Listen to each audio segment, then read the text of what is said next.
warahmatullahi wabarakatuh. Saya Rizky Arini, calon guru penggerak Angkatan 5 dari Kota Administrasi Jakarta Timur. Saya akan menyampaikan filosofis pemikiran Ki Hajar Dewantara. Sebelum kita memahami filosofi pemikiran Ki Hajar Dewantara, ada baiknya kita mengingat kembali profil Ki Hajar Dewantara. Siapakah Ki Hajar Dewantara? Ki Hajar Dewantara yang sebelumnya bernama Raden Mas Suwardi Suryaningrat lahir di Yogyakarta pada tanggal 2 Mei 1889.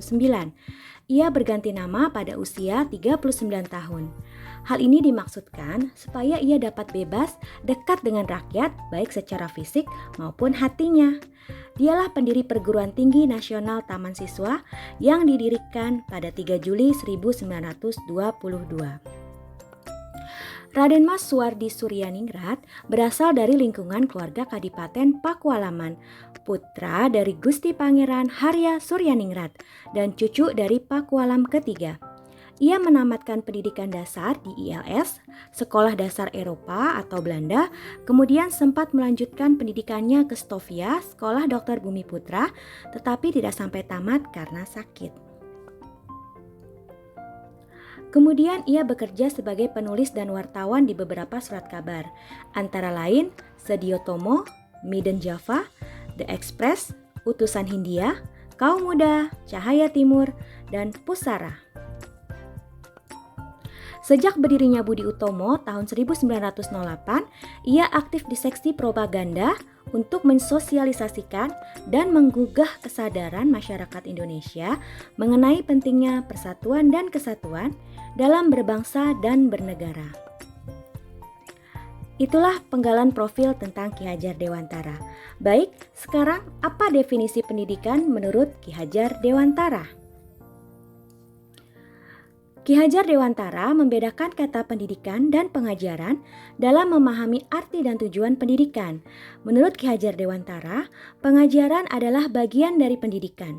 Pengajaran merupakan proses pendidikan dalam memberi ilmu atau berfaedah untuk kecakapan hidup anak secara lahir dan batin.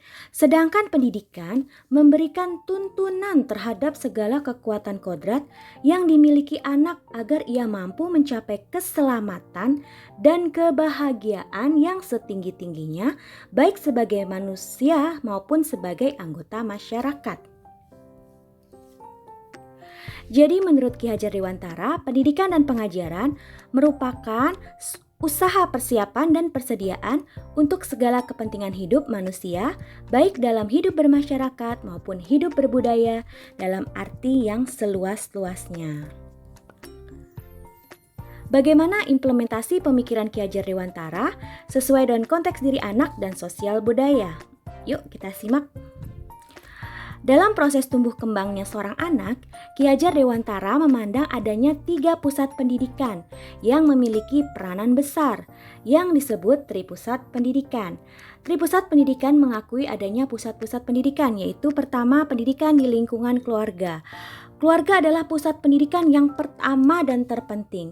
Kehidupan keluarga selalu mempengaruhi bertumbuhnya budi pekerti atau karakter dari tiap-tiap manusia. Yang kedua, pendidikan di lingkungan perguruan atau sekolah. Perguruan atau sekolah merupakan pusat pendidikan yang teristimewa, berkewajiban mengusahakan kecerdasan pikiran, perkembangan intelektual beserta pemberian ilmu pengetahuan. Yang ketiga, pendidikan di lingkungan kemasyarakatan atau alam pemuda. Lingkungan kemasyarakatan atau alam pemuda merupakan kancah pemuda untuk beraktivitas dan beraktualisasi diri, mengembangkan potensi yang dimilikinya. Selain Tripusat Pendidikan, Ki Hajar Dewantara mengemukakan ajaran Trikon. Teori Trikon merupakan usaha pembinaan kebudayaan nasional yang mengandung 3 unsur, yaitu kontinuitas, konvergensi, dan konsentris. Apa itu? Yuk kita simak. Kontinuitas, yaitu pengembangan yang dilakukan harus berkesinambungan.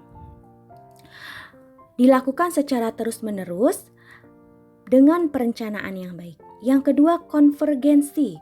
Pengembangan yang dilakukan dapat mengambil dari berbagai sumber di luar, bahkan dari praktik pendidikan di luar negeri, seperti yang dilakukan oleh Ki Hajar Dewantara ketika mempelajari berbagai praktik pendidikan dunia, misalnya Maria Montessori, Froebel, Rabindranath Tagore. Praktik-praktik tersebut dapat kita pelajari loh untuk nantinya disesuaikan dengan kebutuhan yang kita miliki sendiri. Saat ini teknologi informasi telah sedemikian canggih sehingga guru atau kepala sekolah dapat mempelajari berbagai kemajuan pendidikan dari mana saja dan kapan saja. Yang ketiga, konsentris. Pengembangan pendidikan yang dilakukan harus tetap berdasarkan kepribadian kita sendiri. Oleh karena itu, meskipun Ki Hajar Dewantara menganjurkan kita untuk mempelajari kemajuan bangsa lain, namun tetap semua itu ditempatkan secara konsentris dengan karakter budaya kita sebagai pusatnya. Dalam pelaksanaan pendidikan, Ki Hajar Dewantara menggunakan sistem Among sebagai perwujudan konsepsi beliau dalam menempatkan anak sebagai sentral proses pendidikan. Dalam sistem Among, maka setiap pamong sebagai pemimpin dalam proses pendidikan diwajibkan bersikap ing ngarso sung tulodo, ing madyo mangun karso, dan tutwuri handayani. Ing ngarso sung tulodo mengandung makna sebagai pendidik adalah orang yang lebih berpengetahuan dan berpengalaman, hendaknya mampu menjadi contoh yang baik atau dapat dijadikan sebagai sentral figur bagi siswa. Kemudian ing madyo mangun karso mengandung makna bahwa pamong atau pendidik sebagai pemimpin hendaknya mampu menumbuh kembangkan minat, hasrat, dan kemauan anak didik untuk dapat kreatif dan berkarya guna mengabdikan diri kepada cita-cita yang luhur dan ideal. Nah, tugas guru ini sebagai, kalau bahasa Jawanya adalah momong.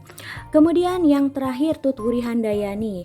Tutwuri berarti mengikuti dari belakang dengan penuh perhatian dan penuh tanggung jawab, berdasarkan cinta dan kasih sayang yang bebas dari pamrih dan jauh dari sifat autoritatif, posesif, protektif, dan permisif yang sewenang-wenang.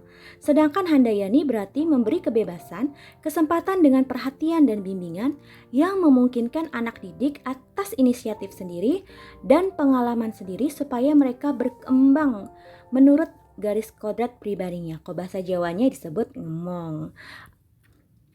Oke, dengan demikian maka pengaruh terhadap kebudayaan yang masuk, sikap kita adalah harus terbuka disertai sikap selektif sehingga tidak menghilangkan identitas diri. Sehingga masyarakat muda Indonesia tidak hanya ikut berperan serta memanfaatkan teknologi yang ada, akan tetapi juga ikut menggunakan ke arah yang positif dan tidak ikut terpengaruh terhadap hal-hal negatif yang ada. Inilah yang ingin dicapai dalam pendidikan karakter, yaitu mengikuti perkembangan zaman namun tidak terbawa arus zaman. Perubahan zaman itu pasti sesuai pesan Ali bin Abi Thalib yang sangat relevan untuk para pendidik. Jangan paksa anak-anakmu di bawah etiketmu. Mereka diciptakan untuk zaman yang berbeda dengan zamanmu. Oleh karena itu, ayo bergerak meningkatkan kompetensi dan membangun karakter pelajar Pancasila untuk Indonesia maju. Sekian yang saya sampaikan. Terima kasih. Wassalamualaikum warahmatullahi wabarakatuh.